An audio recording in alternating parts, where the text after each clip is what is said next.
बोलो सच्चिदानंद भगवान की।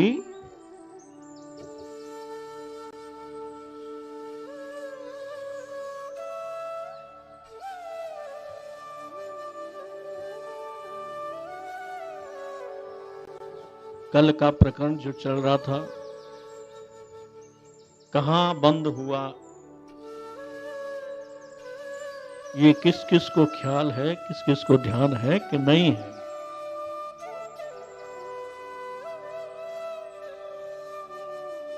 नहीं है।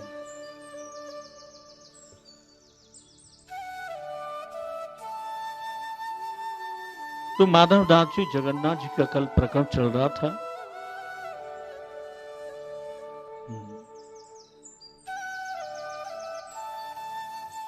मां लक्ष्मी जानकी जी जगन्नाथ जी के यहां से थाली कटोरा बेली सब लेकर के, और जो जगन्नाथ जी को प्रसाद मिला था रात्रि को भोग का, वो सब मां लक्ष्मी लेकर के माधवदास जगन्नाथ जी को दे आए और उन्होंने वो प्रसाद पा लिया। मां लक्ष्मी तो चली गई। वो कटोरा बेली थाली लोटा जो सोने के चांदी के थे, उन्हें तो कोई मतलब नहीं था उनसे, वो वैसे ही छोड़ दिए, खा करके पड़े रहे। जगन्नाथ जी मंदिर में जब कपाट खोले तो बर्तन सब गायब। आपस में भगदड़ मच गई, किसने लिया, क्या हुआ, कौन चुरा ले गया। अब इसकी जानकारी करने के लिए इधर उधर भाग दौड़ करने लगे। दैव योग बस दो चार ढूंढते हुए उसी स्थान तक पहुंच गए जहां जगन्नाथ जी, माधवदास जी जगन्नाथ जी रहते थे। उन्होंने देख लिया उन बर्तनों को, पहचान लिया कि तो हमारे प्रभु के मंदिर के हैं। उन्होंने जाकर के मंदिर में खबर दी, लोग पंडा लोग वहां से आए और जगन्नाथ जी के पंडाओं ने माधवदास जी को बहुत मारा, इतना मारा कि वो मूर्छित हो गए। मूर्छित ही छोड़कर वो चले गए।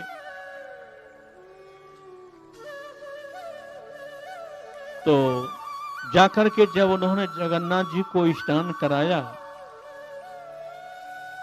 वस्त्र उतारे, स्नान कराया, तेल लगाने के लिए जो हाथ पीठ पर हाथ फेरा आगे, तो जितने बैंत दिए थे वो सब जगन्नाथ जी की पीठ पर उछल रहे थे।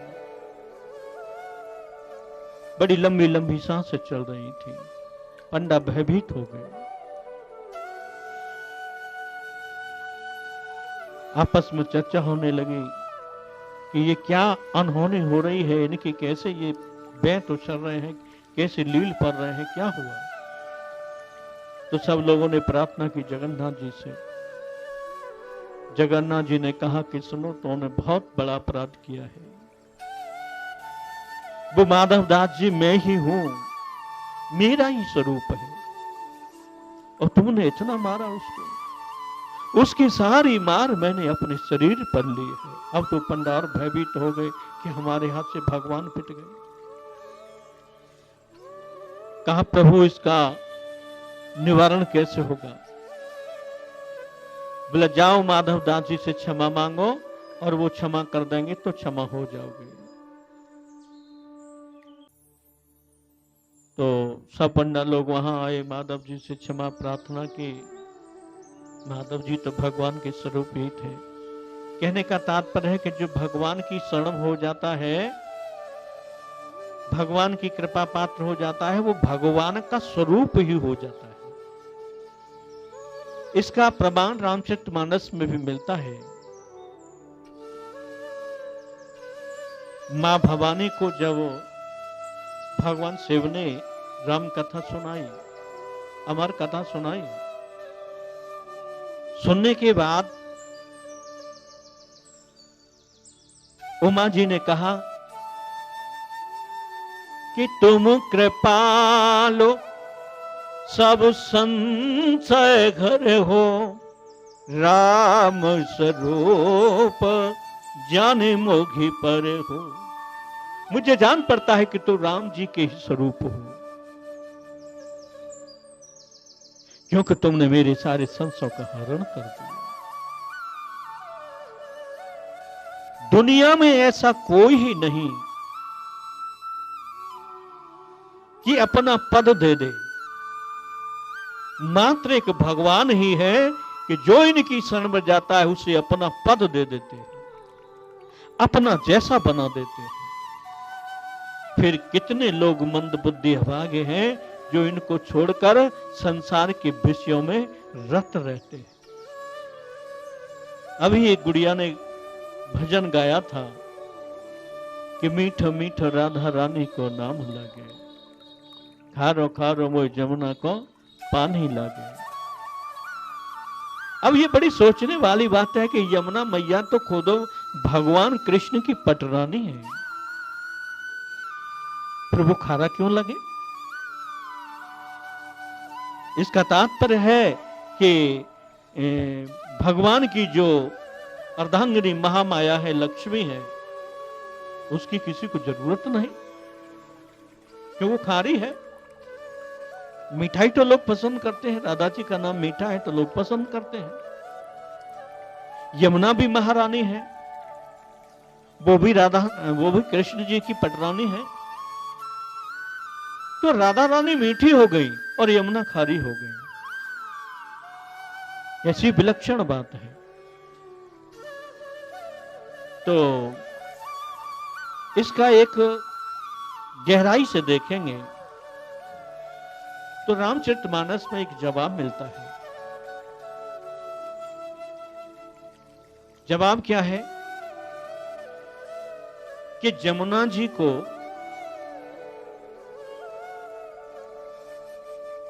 कर्म की देनी कहा है। जमुना जी है वो कर्म की कथा है, जो हमारे कर्म है। कौन से? कि यह करो और वह नहीं करो, यह करो और वह नहीं करो, ऐसे जो विधि निषेध है, विधि माने करो, निषेध माने मत करो, ऐसे जो विधि निषेध कर्म है वो यमुना जी को हमारे सदग्रंथों में कहा गया है। इसलिए कर्मों को खारी कहा है, भगवान को खारी नहीं कहा, भगवान की पटरानी को खारी नहीं कहा। कि विधि निषेध में कलिमल हरनी, कर्म कथा रवि नंदिनी बरनी। रवि नंदिनी माने सूर्य पुत्री यमुना जी। वो क्या है कि विधि निषेध में कलिमल हरनी, यह करो यह नहीं करो। इसको अगर कोई समझ लेता है तो उसका लाभ क्या मिलता है कि कलयुग के जो पाप हैं वो छूट जाते हैं। विधि निषेध में कलिमल हरनी, कलयुग के पापों को नष्ट करने वाली ये व्यवस्था है। कौन सी व्यवस्था? कि यह करो और वह मत करो। इसे बारीकी से समझना होगा। तो अगर मोटे मोटे शब्दों में कहा जाए तो जो सद्गुण है वो जीवन में लागू करने चाहिए, अवगुण जीवन में से हटा देने चाहिए। हमारे शास्त्रों ने अवगुणों को न करने की सलाह दी है। तो यह करो और यह मत करो, इस व्यवस्था को जो समझ लेता है उसके कलयुग के पाप उसके नष्ट हो जाते हैं। और ये क्या है कि कर्म कथा। भाई सही माने में कर्म कथा को समझना ही तो होगा कि हम क्या कर्म कर रहे हैं। इसमें कर्म को प्रधानता दी गई है। कर्म हमारे कैसे होने चाहिए? कर्म का तात्पर्य कि व्यवहार हमारा कैसा होना चाहिए। और इसे दूसरे शब्दों में कहा जाए तो अपने व्यवहार से किसी को दुख न हो, ऐसा व्यवहार किया जाए तो वो कलयुग के पापों को नष्ट कर देने वाला बन जाता है। हमारे व्यवहार से किसी को दुख न हो,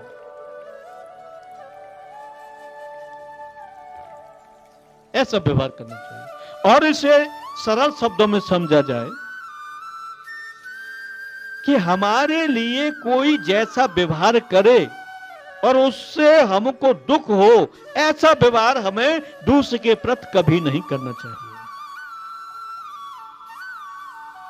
जब ये समझ में आ जाती है तो कर्म कथा को समझ लिया जाता है। जैसे राम कथा को समझना है, कर्म कथा को समझना है और काम कथा को भी समझना है कि इनमें लाभदायी कौन है और हानिकारक कौन है। तो अब इनकी जो कर्म कथा थी पंडा पुजारियों की, तो श्री जगन्नाथ जी ने उन्हें बहुत धमकाया, फटकारा कि तुमने उचित नहीं किया। माधव जी तो मेरे स्वरूप है, तुमने उन्हें इतना दुख दिया। उन्होंने क्षमा याचना की। माधव जी धीरे धीरे वहां जगन्नाथ जी के मंदिर तक पहुंच गए। अब तो जगन्नाथ जी का यश जगन्नाथपुरी में बहुत बहुत फैल गया। सब लोग उन्हें बड़ा आदर सम्मान करने लगे कि जगन्नाथ जी का स्वरूप है माधव दास जी, भगवान ने कहा है। सब बड़ा आदर सम्मान करने, बहुत ख्याति फैली, देश विदेशों में उनकी ख्याति फैलती गई। अब उनकी ख्याति को सुनकर एक ब्राह्मण आया जो शास्त्रार्थ करता था और सामने वाले से शास्त्रार्थ करके उसको हराकर और उसके कानों में, गले में जूतों की माला डालकर गधा पर बिठाकर और उस नगर में फिराता था। ये उसका लक्ष्य था। और माधव दास जी भी ब्राह्मण थे, लेकिन अनपढ़े थे, कम पढ़े लिखे। अब माधव दास जी का नाम सुनकर वो ब्राह्मण वहां जगन्नाथपुरी दक्षिणपुरी में पहुंच गए और कहने लगा पांडवों से कि मेरे साथ सत्संग करो, शास्त्रार्थ करो। जो हारेगा वो गधा पर बैठकर पूरे नगर में फिराया जाएगा, जो जीतेगा उसको सम्मान होगा। पंडाओं ने हाथ खड़े कर दिए और ब्राह्मणों ने हाथ खड़े कर दिए, साधु संतों ने भी हाथ खड़े कर दिए कि कौन भावई मोल ले, कौन गधे पे बैठे, कौन गले में माला डलवाए। पता नहीं हारेंगे कि जीतेंगे। तो सबने युक्ति बनाकर कहा कि इसको माधव दास जी के पास भेज दो, वही समझ लेगा इसको।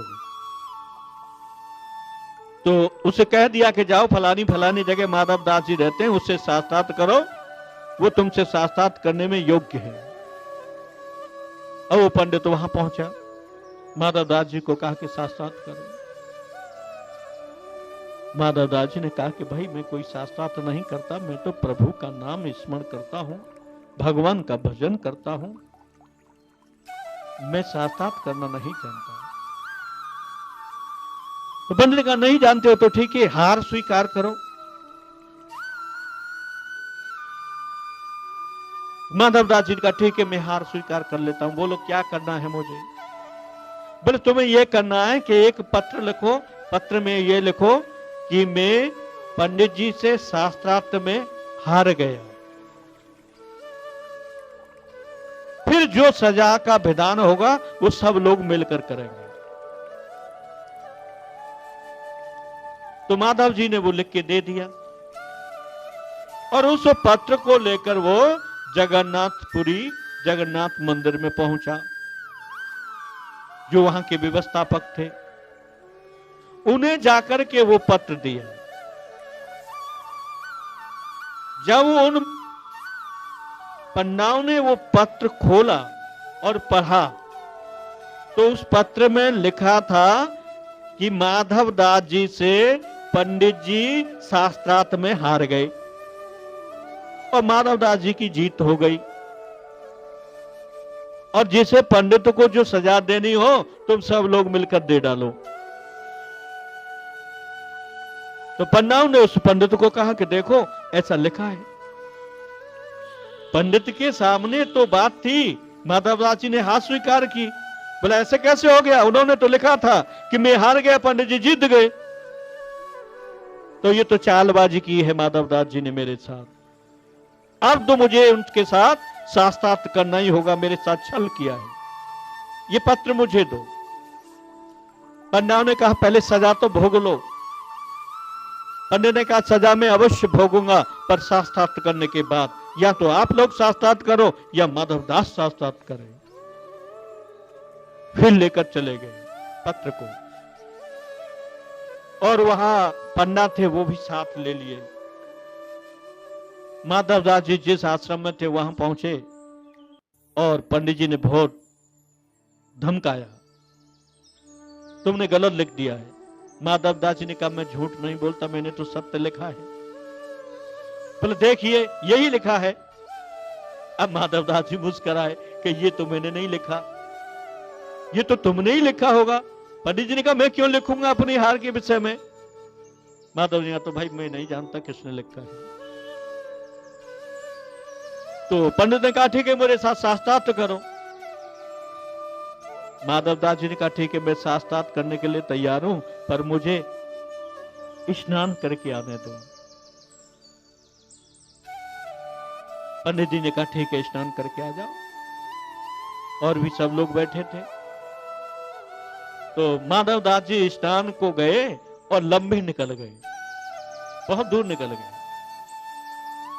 अब वहां लोग सोच रहे हैं कि माधवदास जी को स्नान इतने समय में तो सैकड़ों लोग स्नान करके आ जाते, इतना समय कहां हो गया। देखो अब एक आध व्यक्ति गया तो मार्ग में माधवदास जी मिल गए। बोले चलो महाराज वहां शास्त्रार्थ करना है। बोले ठीक है चलो। वो माधवदास जी नहीं थे, भगवान ने ही माधवदास का रूप लेकर वहां प्रवेश कर लिया और उस पंडित के सामने पहुंचे, कहा कि ठीक है आप शास्त्रार्थ करो।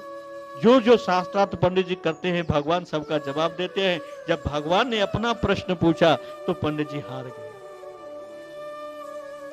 अब तो माधवदास बने हुए भगवान ने कहा कि ठीक है इनको सजा दीजिए। तो उन पंडित जी को गधे पे बैठाया, गले में मुंडों की माला डाली और पूरे नगर में फिराने लगे और भगवान माधवदास का रूप लेकर के पीछे से जय जयकार करने लगे। ये चर्चा माधवदास जी को वहां पता चल गई।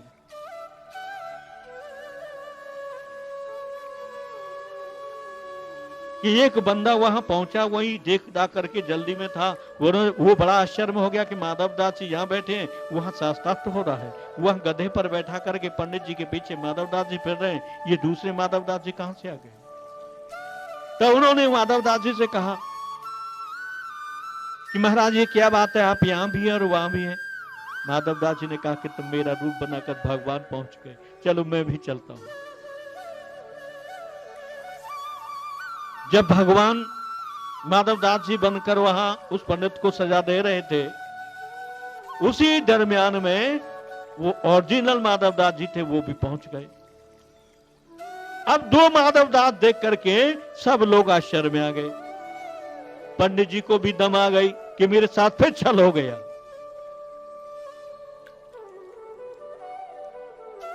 कि मुझे इनके साथ शास्त्रार्थ करना था कि इनके साथ शास्त्रार्थ करना था, ये दो माधवदास कैसे हो गए। तब भगवान ने उन्हें अदृश्य होकर के सारी बात कही और उन्हें उनके अभिमान से मुक्त किया और कहा कि सच्चे भाव में शरणागति स्वीकार करो। पंडित जी ये उचित नहीं है किसी को अपमानित करना। ठीक है तुम्हें ज्ञान है, ज्ञान का प्रभाव दूसरे को सुख देने के लिए होना चाहिए, दूसरे को लाभ देने के लिए होना चाहिए, दूसरे के कल्याण के लिए होना चाहिए, न कि दूसरे को दुख देने के लिए। भगवान ने हम सब लोगों को जो शक्ति दी हो जो बल दिया हो, जो धन दिया हो, जो सामर्थ्य दी हो, उससे हमें दूसरों की सहायता करनी चाहिए, सहयोग करना चाहिए, तभी वो सार्थक है। जैसे गंगा की संपत्ति पूरे जगत के लिए है, वृक्षों की संपत्ति पूरे जगत के लिए है, वनों की संपत्ति पूरे जगत के लिए है, पर्वतों की पूरी संपत्ति सब जगत के लिए है। इसीलिए तो ये वंदनीय है, इनकी वंदना की जाती है। लेकिन हमको जो सामर्थ्य भगवान ने दिया है वो सिर्फ हम अपने लिए रखते हैं। चलो यहां तक ठीक है, लेकिन जब वही सामर्थ्य, वही शक्ति हम दूसरे को दुख देने के लिए करते हैं तो भगवान फिर इस अपराध को क्षमा नहीं करते। बोलो सच्चिदानंद भगवान की श्रीमन नारायण।